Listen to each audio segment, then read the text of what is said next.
ஒரு நிமிஷம். நீங்க ஃபைனான்சியல் கோல்ஸ், ரிலேஷன்ஷிப் கோல்ஸ், நொட்ட சாதிக்கணும், ஒசுக்க வளர்த்துக்கணும்னு பிளான் போட்டு வச்சிருக்கீங்களா? டாப் 3%. இல்ல டாப் 1%ல இருக்கணும்னு நினைக்கிறீங்களா? ஆனா நீ குலுக்கு பிலுக்கு ரீல்ஸையும் போட்டோஸையும் பார்த்து மகிழ்ச்சி அடையறானா?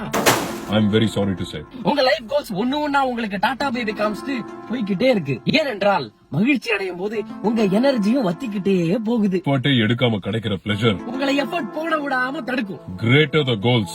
கிரேட்டர் தி எஃபர்ட். நிறைய கோல்ஸ் வச்சுக்கிட்டு அதுக்கு தேவையான எஃபர்ட் எடுக்காம இருந்தீங்கன்னா நல்லா வாய்க்கிலே பேசுவீங்க, குண்டி சட்டிலே குதிரை ஓட்டுவீங்க, டூம் ஸ்க்ராலிங் பண்ணிக்கிட்டு டேலண்டையும் பாடி பாசிட்டிவிட்டியும் பார்த்து மூடாத நீ ஆல்ரெடி மென்டலி பாதிக்கப்பட்டுட்ட. Mood swings, restlessness and sleeplessness, வேலையில போக்கஸ் இல்லாம இருக்கிறது, anxiety, டைம் மட்டும் ஓடிக்கிட்டே இருக்கும். ஆனா நீ என்ன பண்றேன்னு உனக்கே தெரியாது. indecisiveness, குலுக்கு பிலுக்கு ரீல்ஸ் போட்டு அவங்க வேற லெவலுக்கு போய் இன்டர்வியூஸ் எல்லாம் கொடுக்க ஆரம்பிச்சிருவாங்க.